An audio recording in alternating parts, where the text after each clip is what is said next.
말씀은 예레미야 2장 1절에서 13절입니다. 예레미야 2장 1절에서 13절 제가 세번역 성서로 봉독해 드립니다.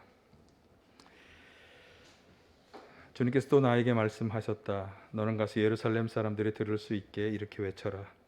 나 주가 말한다. 내가 젊은 시절에 얼마나 나에게 성실하였는지, 내가 신부 시절에 얼마나 나를 사랑하였는지, 저 광야에서 씨를 뿌리지 못하는 저 땅에서 내가 어떻게 나를 따랐는지 내가 잘 기억하고 있다. 이스라엘은 나 주에게 거룩하게 구별된 나의 수확 중 첫 열매다. 누구든지 그것을 가져다 먹으면 벌을 받고 재앙을 만났다. 나 주의 말이다. 야곱의 백성아, 이스라엘 백성의 모든 가족아, 너희는 주님의 말씀을 들어라. 나 주가 말한다. 너희의 조상이 나에게서 무슨 허물을 발견하였기에 나에게서 멀리 떠나가서 헛된 우상을 쫓아다니며 자신들도 허무하게 되었느냐.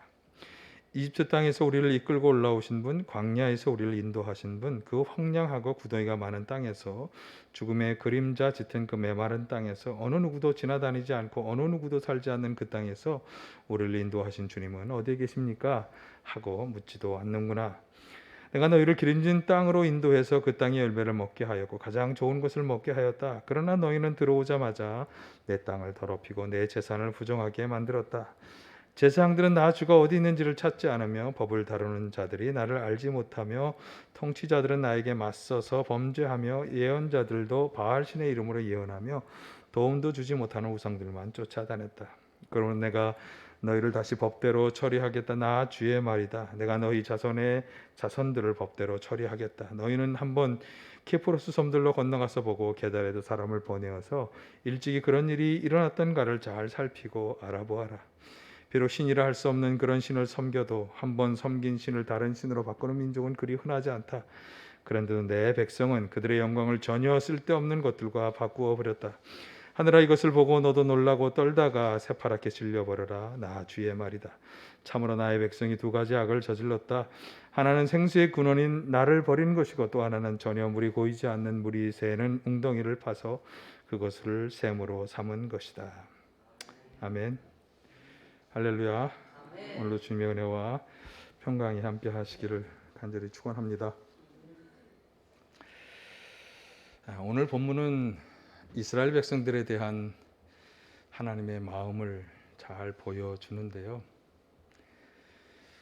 하나님께서 자신의 백성을 어떤 마음으로 바라보시는지, 오늘 우리도 그 하나님의 백성 중에 한 사람으로서 우리를 어떤 마음으로 보실 것인지를 우리가 알 수 있으면서,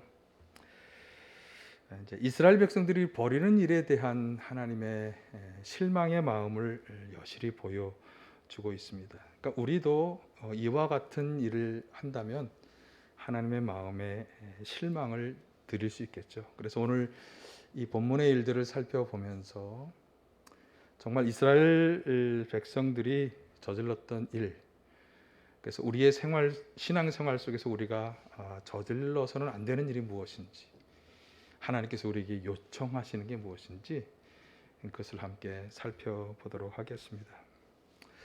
이 백성에 대한 하나님의 마음을 잘 보여주는 구절이 5절인데요. 자, 5절을 한번 같이 보실까요? 시작. 나 주가 말한다. 너희의 조상이 나에게서 무슨 허물을 발견하였기에 나에게서 멀리 떠나가서 헛된 우상을 쫓아다니며 자신들도 허무하게 되었느냐. 이 구절은 하나님의 어떤 정말 한탄하는 마음이 잘 드러나 있습니다. 도대체 그 하나님이 사랑하시는, 그래서 1절에서 3절에 우리가 구절을 읽었습니다만, 그렇게 과거의 나를 잘 따랐던 그 백성들이 도대체 나에게서 무슨 허물을 발견하였기에 이제 나를 떠나가서 다른 것들을 섬기고 그것을 쫓아다니고 있느냐, 이런 한탄의 마음이죠. 그러면서 이제 그들이 저지른 일이 어떤 일인가를 고발하는 것이 이제 6절에서 8절이고, 그것을 정리한 말씀이 13절 말씀입니다. 이스라엘 백성들이 저지른 일에 대한 고발. 자, 한번 보실까요? 시작. 참으로 나의 백성이 두 가지 악을 저질렀다. 하나는 생수의 근원인 나를 버린 것이고, 또 하나는 전혀 물이 고이지 않는 물이 새는 웅덩이를 파서 그것을 샘으로 삼은 것이다. 아멘. 두 가지라고 그러면서 지적하셨는데, 첫째는 생수의 근원인 하나님을 버렸다, 떠나갔다, 그렇게 이야기하고, 또 하나는 물이 새는 웅덩이를 파서 샘으로 삼았다, 그렇게 말씀하고 있죠. 그러니까 그들이 하나님을 버리고 떠났다는 것 하나와, 그리고 물이 새는 웅덩이와 같은 그런 우상들을 섬기게 된 것을 말씀하는 것입니다. 그런데 사실 이 두 가지는 서로 그렇게 달라 보이지 않습니다. 왜냐하면 사람은 항상 무언가를 의지하며 살아가는 존재이기 때문에 하나님을 떠나면 다른 어떤 것을 섬기게 되어 있는 것입니다. 그러면 사실 이스라엘 백성들은 하나님을 떠나서 우상을 섬기는 죄악을 저지르는 거죠. 지금 하나님은 그것을 한탄하시고 있습니다. 이스라엘 백성들은 지금 하나님이 가장 싫어하시는 우상 숭배의 죄를 저지르고 있는 것입니다. 웅덩이라는 것은요, 이제 물을 모으려고 구덩이를 파서 이제 물이 새지 않도록 그 주변을 진흙이나 석회석 같은 석회 반죽 같은 것으로 이렇게 발라서 단단하게 고정한 다음에 이제 빗물 같은 것을 이제 밟는 그런 우묵한 곳을 말하는 거죠. 그렇지만 사실 가장 좋은 건 샘물이 쏟아나오는 샘을 찾는 것입니다. 제가 시골 방곡교회에서 목회할 때 그 마을 사람들은 쓸 수 없는 아주 시원하고 깨끗한 물을 저희 교회에서는 얻었는데, 왜냐하면 바로 교회 밑에 처음 목회하던 전도사님이 하나님께 기도해서 얻은 샘물이 있었어요. 근데 그 샘물은 마을이 그렇게 가뭄이 나고 막 물이 없다고 막 고생할 때도 한 번도 마른 적이 없는 그런 샘이었어요. 가장 좋은 건 그런 샘물을 얻는 거예요. 그런데 그런 샘물을 찾을 수 없으면 이제 떨어지는 빗물이라도 받아서 물을 보존해야 되겠죠. 그런데 지금 여기 보니까 마르지 않는 생수의 근원을 버리고 새버려서 물을 모을 수 없는 그런 웅덩이를 택하였다. 하나님 보실 때 정말 전혀 쓸데없는 것을 선택한 아주 어리석은 일을 그들이 하고 있는 것입니다. 그러니까 지금 이 묘사는 지금 이스라엘 백성들의 사정을 그대로 보여주는 그런 은유적인 묘사입니다. 그러니까 그들은 하나님이 생수를 제공해주는, 생명수를 영원히 제공해주는 그 샘의 근원이시라고 하는 사실을 모르고 버린 것이고, 그리고 그들이 선택한 것은 우상이죠. 그들이 선택한 것은 물이 전혀 고일 수 없는, 아무짝에도 쓸모가 없는 그런 새는 웅덩이에 불과했던 것입니다. 그것을 그들은 전혀 인지하지 못하고 있는 거죠. 얼마나 하나님 보실 때 한탄스러운 일입니까? 그래서 그들이 행한 일을 적나라하게 지적한 것이 6절에서 8절 말씀이에요. 제가 빠르게 한번 읽을 텐데 한번 눈으로 같이 보시도록 하겠습니다. 이집트 땅에서 우리를 이끌고 올라오신 분, 광야에서 우리를 인도하신 분, 그 황량하고 구덩이가 많은 땅에서 죽음의 그림자가 짙은 그 메마른 땅에서 어느 누구도 지나다니지 않고 어느 누구도 살지 않는 그 땅에서 우리를 인도하신 주님은 어디에 계십니까? 하고 묻지도 않는구나. 내가 너희를 기름진 땅으로 인도해서 그 땅의 열매를 먹게 하였고 가장 좋은 것을 먹게 하였다. 그러나 너희는 들어오자마자 내 땅을 더럽히고 내 재산을 부정하게 만들었다. 제사장들은 나 주가 어디 있는지를 찾지 않으며 법을 다루는 자들이 나를 알지 못하며 통치자들은 나에게 맞서며 범죄하며 예언자들도 바알 신의 이름으로 예언하며 도움도 주지 못하는 우상들만 쫓아다녔다.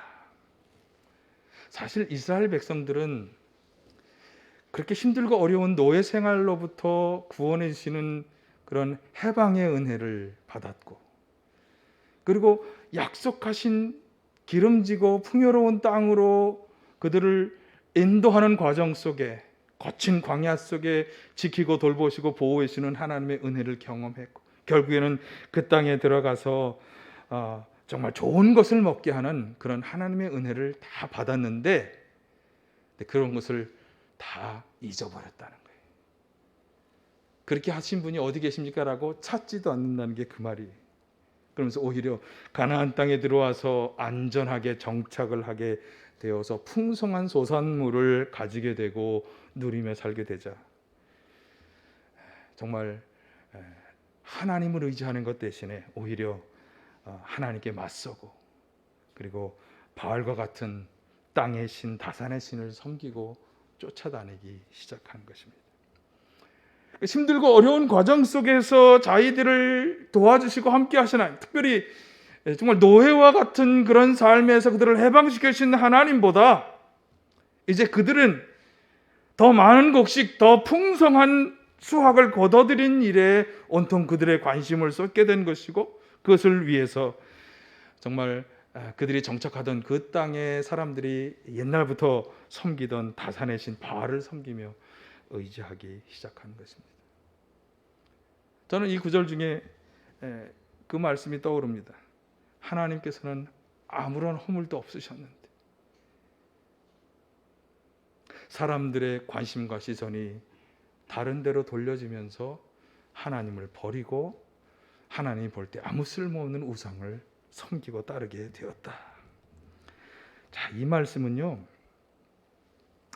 우리가 안정되고 잘 살게 되었을 때, 물질적으로 풍족한 어떤 삶을 누리게 되었을 때 우리에게 다가올 위험이 어떤 것인지를 잘 보여줍니다.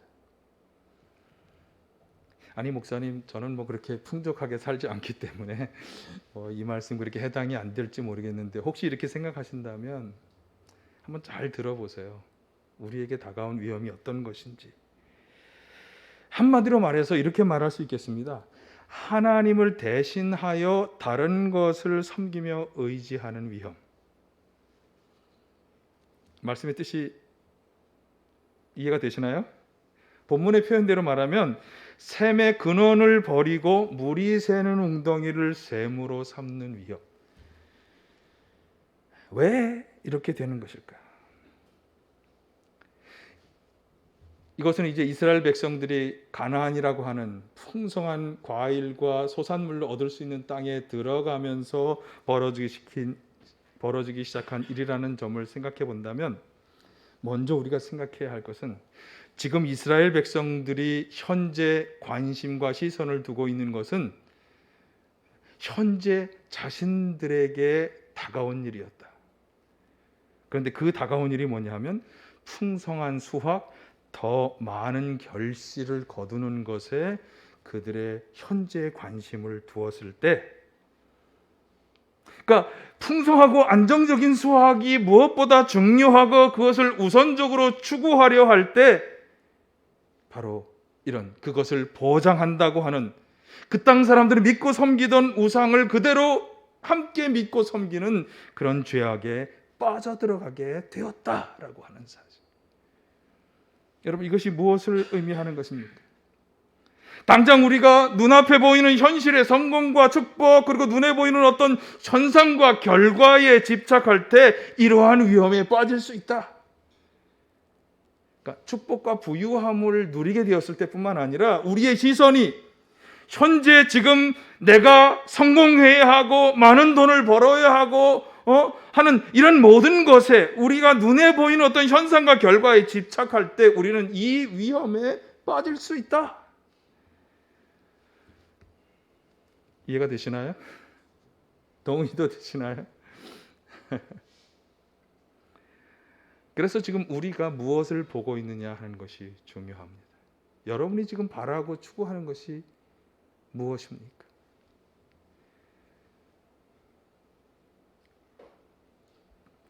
세계 인류대학의 선두주자라고 할 수 있는 하버드 대학교를 졸업하는 학생들의 의식조사 결과에 대한 말씀을 드린 적이 있는데, 가장 많은 퍼센테이지가 무엇이라고 그랬습니까? 졸업 후에 많은 돈을 벌고 부자가 되기를 기대하고 소망한다. 어떻게 보면 현실을 살아가야 하는 우리에게 이런 많은 돈, 성공, 잘 먹고 잘 살게 되는 것 참 중요하고 당연한 소망이요 기대라 할 수 있습니다. 그래서 아마도 많은 사람들이 돈을 최고의 목표로 삼고 사업에서 성경을 중요한 가치로 삼고, 그래서 너도 나도 좋은 학교, 좋은 직장, 또 좋은 사업 아이템 이런 것을 찾는 것일 것입니다. 자, 그런데 오늘 본문 말씀처럼 우리는 잘 검토해 보아야 하는 것이죠. 무엇을? 그것이 정말 계속해서 물을 뿜어내는 샘의 근원이 될 것이냐? 그러니까 많은 돈, 사업의 성공, 좋은 학교, 좋은 직장, 이것이 우리에게 정말 영원토록 샘물을 제공해주는 샘물의 근원이 될 것이냐? 아니면 하나님께서 보시는 것처럼 물이 다 새버리는, 사실은 물을 얻을 수 없는 그런 웅덩이가 될 것이냐? 시편 49편 말씀은 인생의 부유함을 목적으로 삼는 사람들에게 주시는 말씀이에요. 자, 이거 한번 같이 보실까요? 시편 49편 1, 2절. 자, 함께 1절에서 12절 우리 함께 봉독합니다. 시작. 만민들아 이 말을 들어라.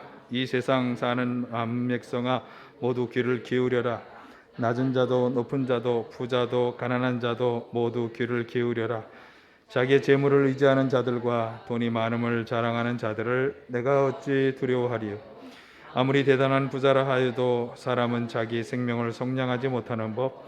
하나님께 속전을 지불하고 생명을 속량할 사람은 아무도 없다.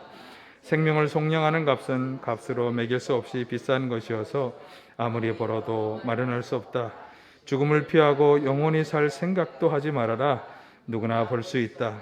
지혜 있는 사람도 죽고 어리석은 자나 우둔한 자도 모두 다 죽는다는 것을, 평생 모은 재산마저 남에게 모두 주고 떠나가지 않는가? 사람이 땅을 차지하여 제 이름을 등기해 두었어도 그들의 영원한 집, 그들이 영원히 머무를 곳은 오직 무덤뿐이다. 아멘. 아멘이십니까? 꼭 잠언 말씀을 보는 것 같아요. 자, 이 말씀의 핵심은 뭡니까? 아무리 부자라 하여도 자기의 생명을 속량할 수 없다. 구원할 수 없다. 아무리 이 땅에서 많은 재산을 가지고 살았어도 죽음이라고 하는 인생의 결말을 피할 수 없다. 그런 돈과 같은 것, 많은 부유함을 가지고는 하늘의 영원한 집을 가질 수 없다. 분명히 말씀하고 있습니다. 여러분, 하나님 나라의 영원한 생명의 삶은 재물로부터, 이 세상의 성공으로부터 결코 얻을 수 없는, 오직 하나님으로부터만 주어지는 은혜의 선물이라는 사실을 잊지 마시기를 간절히 축원합니다. 또 하나, 지금 눈앞에 다가오는 현실에 집중하는 것은 어떤 위험에 빠지게 하는가 하면, 환난과 어려움이 다가올 때도 위험에 빠지게 합니다. 부유함 속에 있을 때도 그것만 바라볼 때 위험하지만, 환난과 어려움 속에서도 그것만 바라보는 것이 우리를 위험에 빠지게 한다. 이스라엘 백성들은 역사적으로 고난과 위기를 만날 때 보이지 않는 하나님 대신에 주변 강대국을 자꾸만 의지하려 했어요. 제국 아수르의 위협이 다가왔을 때 이집트를 의지하려 하는 것이 그 대표적인 일인데요.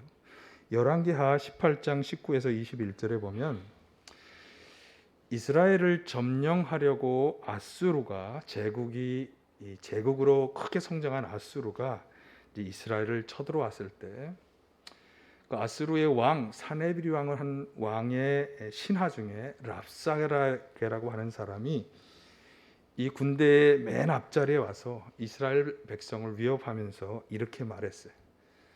그 말 자체라기보다 그 말 속에 이스라엘 유대 백성들의 마음이 어떤 상태인지가 드러나기 때문에 이제 그것을 소개하려고 이 구절을 소개하는 것인데, 한번 보실까요? 랍사이가 그들에게 말하였다. 히스기야에게 전하여라. 위대한 왕이신 아시리아 왕께서 이렇게 말씀하신다. 내가 무엇을 믿고 이렇게 자신만만하냐? 전쟁을 할 전술도 없고 군사력도 없으면서 입으로만 전쟁을 할 수 있다고 생각하느냐? 내가 지금 누구를 믿고 나에게 반역하느냐? 그러니 너는 부러진 갈대 지팡이와 같은 이집트를 의지한다고 하지만 그것을 믿고 붙드는 자는 손만 잘리게 될 것이다. 이집트의 바로 왕을 신뢰하는 자는 누구나 이와 같이 될 것이다. 이 당시는 이제 히스기야 예언자가 활약하던 시대인데,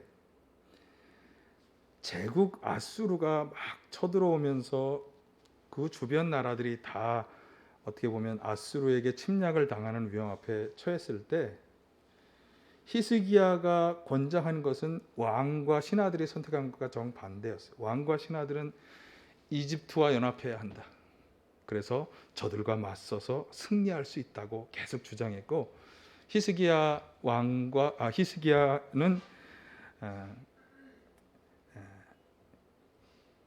그런 결정을 당시에 내렸던 거죠. 그러나 예언자는 사실은 당시에 그렇게 얘기하지 않았었어요. 그래서 이 랍사게가 하는 말을 가만히 보면 지금 이집트를 의지하려고 하는 유대 백성들의 마음을 잘 보여주고 있어요. 그렇죠. 사실 어려움과 위기를 당해서 주변 권력자 혹은 힘이 있고 돈이 많은 사람들 찾아가서 도움을 청하고 그들을 의지하려고 하는 것은 오늘 우리도 흔히 하는 일입니다. 저도 처음에 이제 방곡이라고 하는 시골 교회에 부임을 해서 가보니까 얇은 슬레트로 천장을 하나 대고 한 유리창이 다 깨지고, 들어가면 겨울에는 너무 춥고, 제가 12월 달에 갔는데 이거 어떻게 해야 되나. 그래서 좀 지붕도 고치고 창문도 고치고 안에 이렇게 좀 온돌 처리도 좀 다시 하고 이런 걸 다 했으면 좋겠는데, 그래서 막 여기저기 아는 목사님 또 이렇게 형을 통해서 이렇게 좀 이렇게 돈이 있다고 이렇게 하는 그런 교인들 이렇게 연락도 좀 해보고, 그런 게 될 턱이 없죠. 어떤 한 목사님이 충고를 해주시더라. 김 목사, 전화해줘서 고마운데 내가 도와줄 수 없어 참 미안해. 근데 그런 것으로 되는 게 아니야. 하나님 앞에 무릎 꿇고 기도해. 저는 그 목사님의 말씀이 저에게 굉장히 중요한 시각의 전환과 변화의 시점이었다고 생각합니다.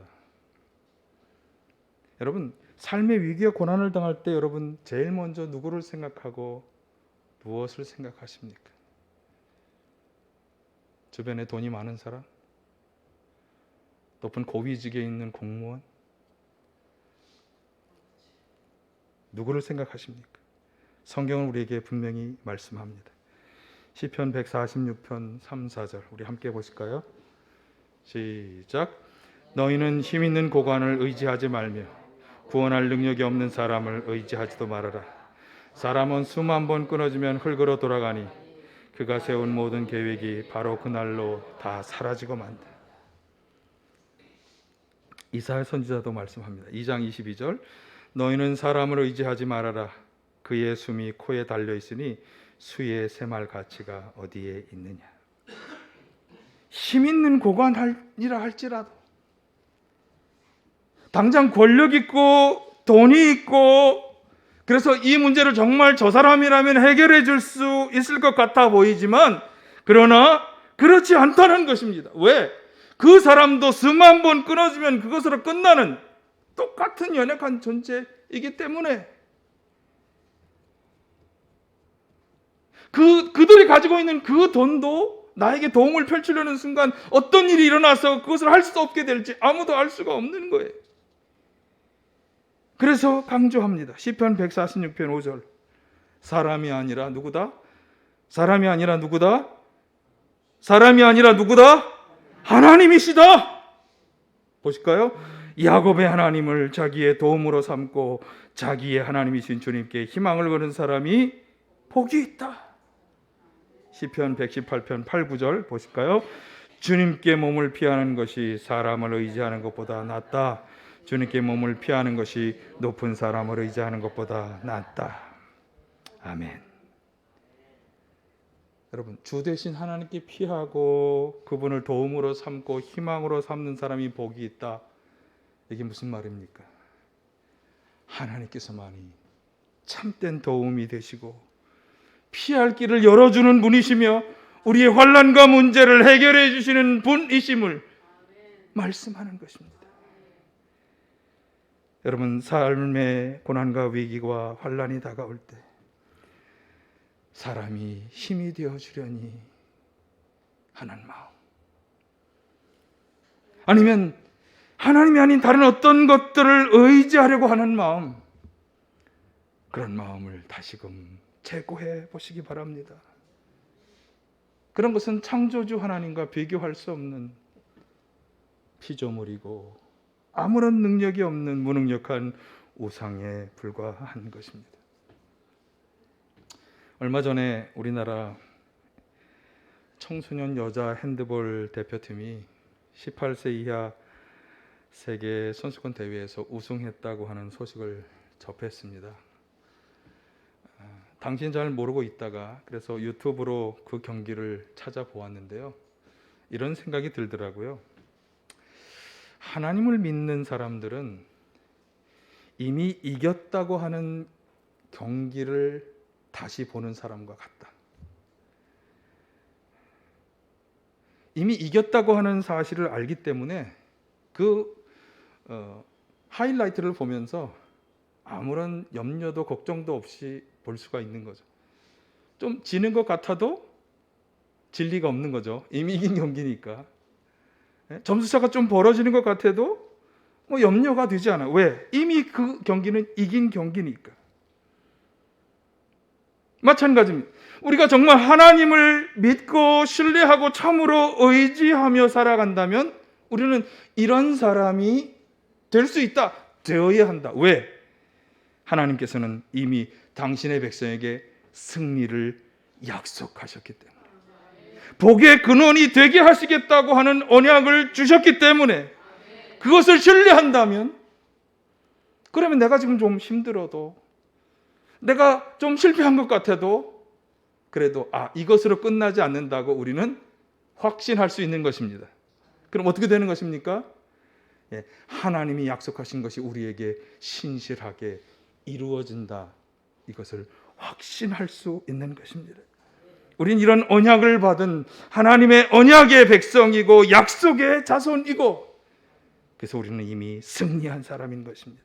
우리 주변의 상황이 어떻게 되든, 어떤 변화가 우리 가운데 일어나든 우리는 이미 승리한 자로서 염려하거나 두려워할 필요가 없는 것입니다. 예수님의 말씀을 기억하시기 바랍니다. 요한복음 16장 33절 같이 보실까요? 시작. 내가 이것을 너에게 말한 것은 너희가 내 안에서 평화를 얻게 하려는 것이다. 너희는 세상에서 환난을 당할 것이다. 내가 세상을 이겼다. 더 이상 설명이 필요 없잖아요. 우리가 믿고 섬기는 주님이신 그분이 세상을 이겼고 우리는 그분의 백성이고, 그러니 이미 그분과 함께 우리는 승리가 약속되어져 있는 존재인 것입니다. 히브리서 13장 5, 6절도 말씀합니다. 같이 보실까요? 돈을 사랑함이 없이 살아야 하고 지금 가지고 있는 것으로 만족해야 합니다. 주님께서 친히 말씀하시기를 내가 결코 너를 떠나지도 않고 버리지도 않겠다 하셨습니다. 그래서 우리는 담대하게 이렇게 말합니다. 주님께서는 나를 도우시는 분이시니 내게는 두려움이 없다. 누가 감히 내게 손댈 수 있으랴. 아멘. 결코 너를 떠나지도 않고 버리지도 않겠다라고 하신 이 약속의 말씀은요, 창세기에, 출애굽기에, 신명기에 계속해서 나오는 하나님의 약속의 말씀입니다. 이 약속을 믿음의 조상에게 하신 이 약속을 우리에게 주신 약속을 우리가 받을 수 있죠. 예, 이 약속을 굳게 신뢰하면서 돈이 없어도 물이 없고 먹을 것이 없는 광야와 같은 생활을 하게 된다 할지라도 두려워하지 말아야 할 줄로 믿습니다. 중요한 것은 무엇입니까? 하나님만을 절대적으로 믿고 신뢰하는 믿음을 가지는 일.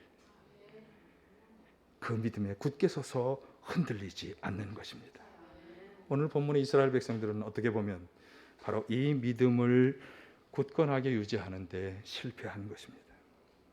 왜? 그들은 왜 이렇게 되었습니까? 앞에서 말씀드린 것처럼 당장 눈앞에 보이는 일들에게 마음을 빼앗긴 거예요. 부유함이면 부유함의 마음을 빼앗겨서 하나님을 버린 것이고, 그들이 위기에 당했을 때는 지금까지 지키고 인도하신 하나님을 다 잊어버리고 다른 것을 의지하고 섬기는 마음을 가졌기 때문입니다. 자, 다시 13절이 그 말씀이에요. 13절이 그것을 지적하는 말씀 같이 보실까요? 참으로 나의 백성이 두 가지 악을 저질렀다. 하나는 생수의 근원인 나를 버린 것이고, 또 하나는 전혀 물이 고이지 않는 물이 새는 웅덩이를 파서 그것으로 샘을 삼은 것이다. 아멘. 여러분, 당장 우리 눈앞에 벌어지는 일들에게 우리의 모든 관심을 집중하고 마음을 빼앗기는 일을 다시 한번 재고하고 신중하게 생각해 보시기를 바랍니다. 풍요로움을 안겨주는 세상의 수단과 방법을 의지하려는 마음은 우상 숭배적인 마음입니다. 하나님이 가장 싫어하시는 그런 마음을 다 떨쳐버리시기를 바라고요. 고난과 어려움을 당할 때도 하나님이 주신 약속, 결코 떠나지도 버리지 않을 거라고 하신 이 약속을 확신하는 믿음으로 나아가시기를 바랍니다. 여러분, 제가 누누이 말씀드리죠. 하나님이 주신 말씀과 약속들은 누구에게 적용되는 것입니까? 의심하고 불평하고 원망하는 사람에게 절대로 적용되지 않습니다. 믿음으로 순종하며 나아가는 사람에게 그 말씀은 실현되고 성취되는 것입니다. 하나님께서만이 영원한 생명의 물을 공급하시는 근원이시다. 이 분명한 확신을 가지고 아무런 두려움 없이 의심 없이 이미 다 이긴 이 신앙의 긴 경주를 계속해서 마지막까지 달려나가시기를 간절히 축원합니다. 사랑의 아버지 하나님,